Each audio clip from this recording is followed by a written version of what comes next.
নমস্কার বন্ধুরা, আমি গৌরী। আজ নিয়ে এসেছি আপনাদের কাছে কুমড়োর খোসা দিয়ে খুব একটা সহজ রেসিপি। এই রেসিপিটা বানাতে আমার কি কি উপকরণ লেগেছে তা চলুন তা একবার দেখে নিই। আমি এখানে ছোট্ট একটা মাঝারি সাইজের আলু নিয়েছি, অল্প করে একটুখানি কুমড়ো নিয়েছি। কুমড়োর খোসাগুলো খুব পাতলা ছোট ছোট করে কেটে নিয়েছি, আর নিয়েছি একটু উচ্ছে, আর উচ্ছের যে দানাগুলো ছিল সেগুলো।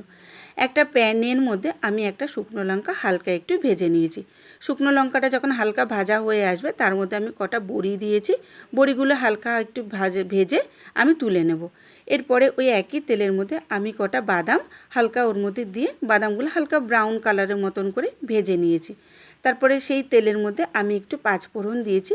ফোড়নের যখন একটা সুন্দর গন্ধ বেরিয়ে আসবে তারপরে আমি দিয়ে দেবো ওর মধ্যে কেটে রাখা কুমড়ো, আলু, উচ্ছে আর কুমড়োর খোসা দিয়ে ভালো করে ওগুলো একটু হালকা ভাজা ভাজা করে নেব। এগুলো যখন একটু ভাজা ভাজা হয়ে আসবে তখন প্যানের মধ্যে আমি আর একটু সাদা তেল দেব। ওই সাদা তেলের মধ্যে আমি একটু আদা বেটে রেখেছি, আদা বাটাটা ওই তেলের মধ্যে ভেজে নেব। আদার ভাজবার ততক্ষণও ভাজবো যতক্ষণও না আদার সে কাঁচা গন্ধটা চলে যায়। তারপরে আমি একটু সাদা সর্ষে নিয়েছি, সাদা সর্ষেটাও আমি বেটে নিয়েছি। আপনারা কালো সর্ষেও ব্যবহার করতে পারেন।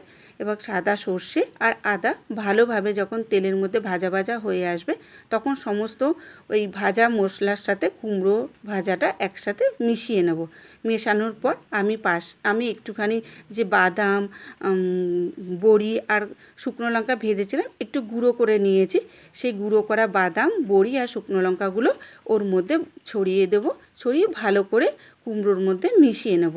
মিশিয়ে নেওয়ার পর যখন একটু ওগুলো সব উপকরণগুলো একসাথে ভালোভাবে মিশে যাবে তখন একটু নাড়াচাড়া করে নেব। নাড়াচাড়া করে আমি তারপরে অন্য একটা পাত্রের মধ্যে ঢেলে নেব। তাহলে বন্ধুরা দেখলেন কত সহজে অল্প কিছু উপকরণ দিয়ে কুমড়োর খোসার এই রেসিপিটা আমি বানালাম। যদি আপনাদের ভালো লাগে অবশ্যই আপনারা ট্রাই করবেন। নমস্কার।